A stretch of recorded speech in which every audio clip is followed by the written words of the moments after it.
This movie is How to Build a Better Boy, but just... Is that crazy for me to say? This movie is just How to Build a Better Boy from Disney Channel in 2014, and they're 10 years apart. This might be a prequel. Diablo Cody said that this movie takes place in the same universe as Jennifer's Body, but I would like to argue that it also takes place in the same universe as Disney Channel's How to Build a Better Boy. Let me tell you another story. Valentine's Day. Or at least a belated one. Me and that same friend that I mentioned in the Wish video go to the city because we're, the token single friends, so we spend a belated Valentine's Day together instead. We go to the mall in anticipation to see this cool new movie that we've heard about. We head to some shops, mostly just look, but not actually get anything, as you do. And then we reach the top floor, which is where the cinema is. We see that they're playing movies like Mean Girls, the musical, and probably Dune 2, but they didn't have that cool movie we've only heard about in passing.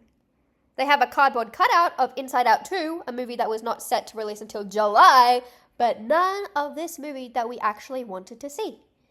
We go into the film's Instagram. In cinemas, February 9th. It's definitely past February 9th.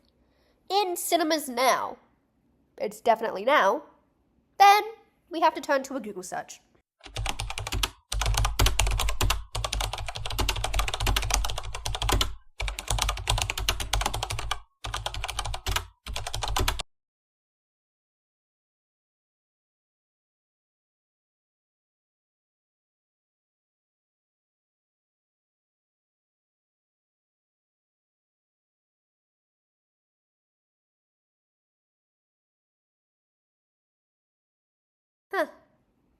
Weird.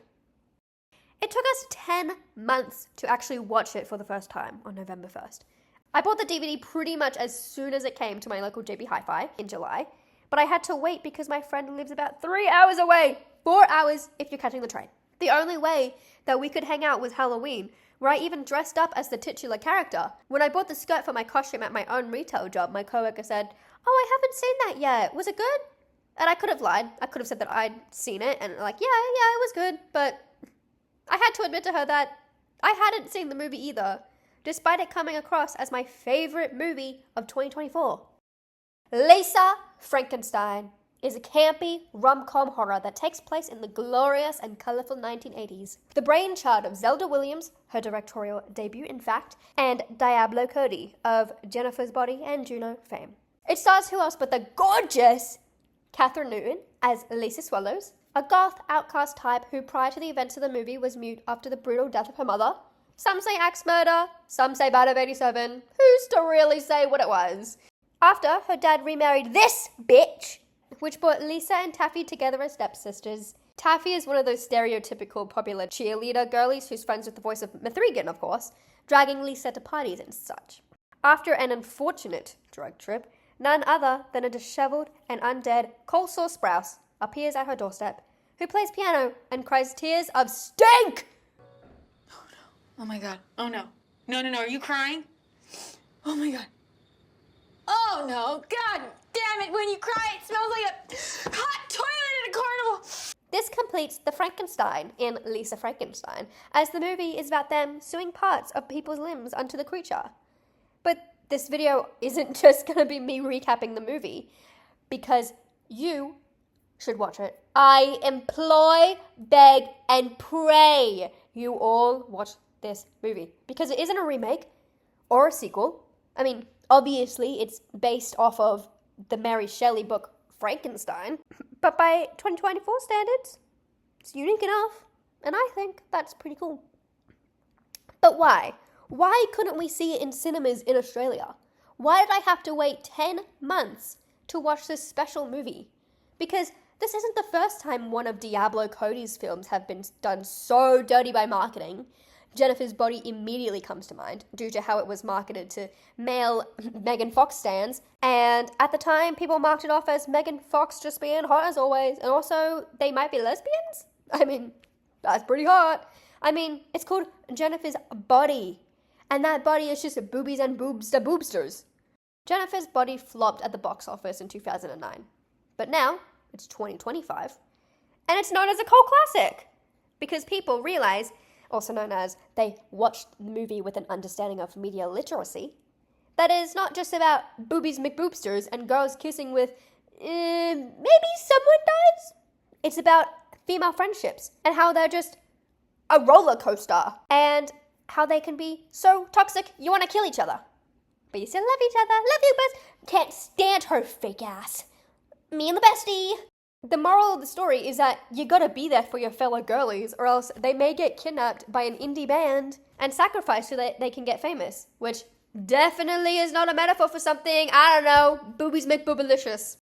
But it's so disappointing to see Lisa Frankenstein receive the same fate. Is it because they are both set in the same universe? When the movie released a year ago, this whole Jennifer's body is a cult classic thing had been established. But no one cares about Lisa? Why? Why? Why? Why? Why? Why? In the world known as present day, we see how the film industry, at least Hollywood, is just at a slump. We are stagnant when we should be better. I'm sure you've seen video essay after video essay on how Disney is just doing sequels and remakes.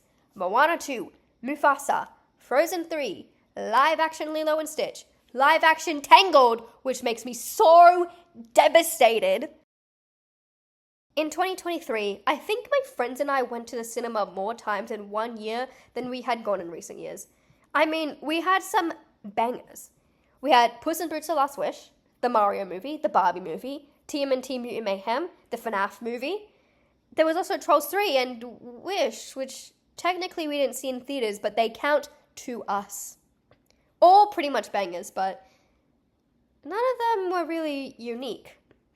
We got a sequel based on an existing IP, based on an existing IP, based on an existing IP, new iteration of TMNT, existing IP, sequel, and I don't really think I want to talk about the last one. I mean, it's original, it's not a remake or a sequel, but I have a 29-minute long video on that one. And I don't really want to think about it. I don't really want to think about it anymore. We saw the trailer for Ruby Gillman Teenage Kraken and we said, oh, that's so cool, we should go see it. Because it was original, but we didn't. And then in 2024, I saw Inside Out 2, which was good, but it's obviously a sequel.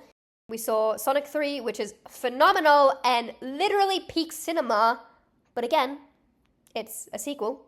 And yet, when we wanted to watch an original movie, we couldn't.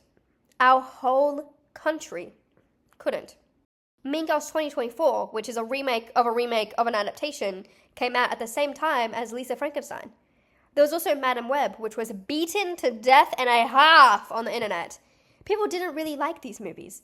But Lisa Frankenstein, which I think is pretty good, although I will admit my opinion is subjective, slipped through the cracks. Was it because it was released during February, which isn't the cash grabber that the November-December holiday slot is? Did the Super Bowl affect it? Was the marketing budget just not high enough? Does Australia just have terrible censorship? It's a shame because this movie is so good. It's colorful, actually colorful, saturated even. I don't know if this is just a me thing, but I love being able to actually see the movies and TV shows that I'm watching. This, to be honest, this could be a whole other video in itself, but so often film and TV just isn't colorful. But Lisa Frankenstein is a delightful feast of colors, fun and vibrant, just like how we paint that 1980s as. But when the movie shows the absence of color, it comes with so much care.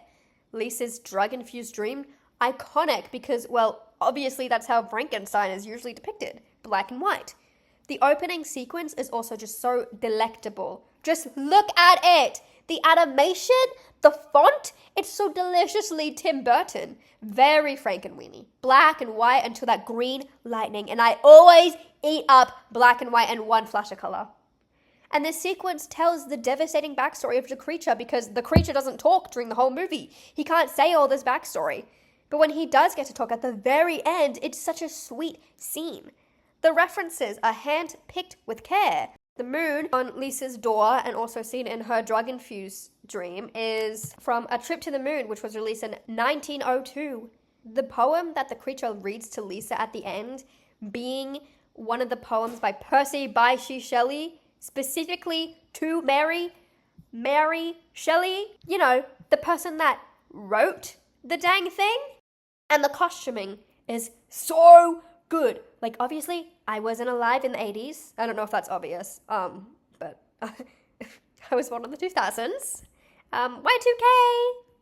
Not really, though. But I assume that these are just so 80s. Lisa's pajamas are so cute, and her hair is so cute. And then Lisa's stepmother wears like one of those stereotypical 80s Pilates, yoga, whatever they are, leggings and leotards. And then there's the writing. The details that only Diablo Cody could write about. Like the fact that I don't know if I've mentioned this, but like this, spoilers, but her stepmother doesn't listen to Lisa.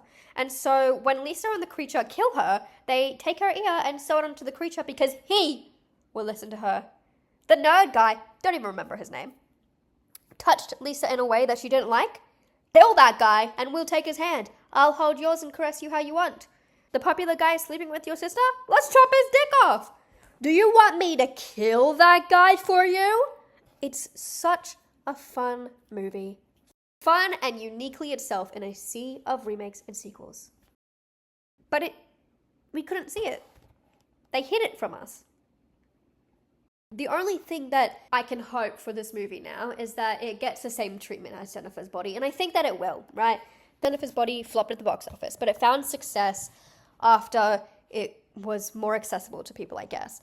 And Lisa Frankenstein, fun fact, at the time of recording this, is on Netflix. So, if it's on your Netflix, please go watch it. Please. And if it's not on your Netflix, get a VPN and go into the Australian Netflix because we have it. And now I can watch it whenever I want. And I will.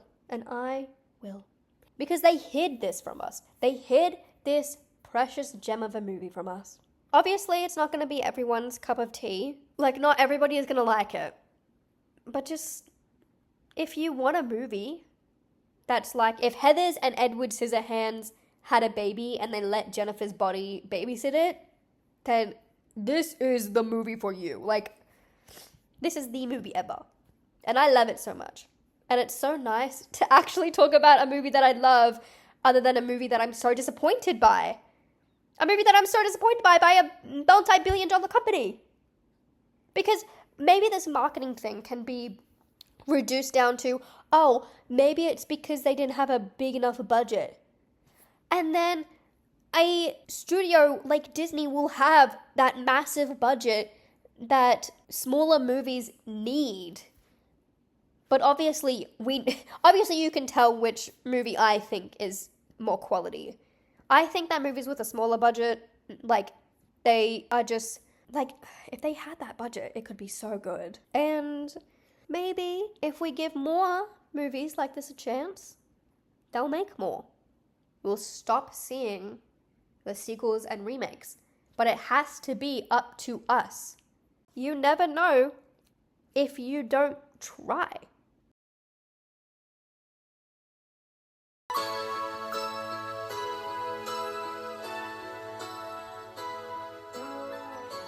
Ooh. Oh yeah.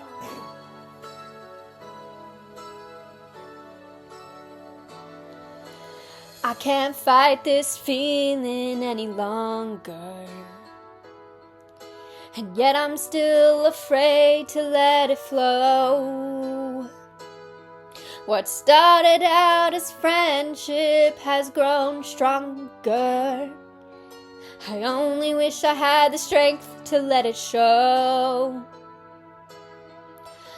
I tell myself that I can hold out forever. I said there is no reason for my fear. 'Cause I feel so secure when we're together. You give my life direction. You make everything so clear. Whoops. And even as I wonder, I'm keeping you in sight. You're a candle in the window on a cold, dark winter's night. And now I'm getting closer than I ever thought I might. And I can't fight this feeling anymore. I've forgotten what I started fighting for. It's time to bring this ship into the shore and throw away the oars forever. 'Cause I can't fight this feeling anymore. I've forgotten what I started fighting for. And if I have to crawl upon the floor, come crashing through your door, baby, I can't fight this feeling anymore.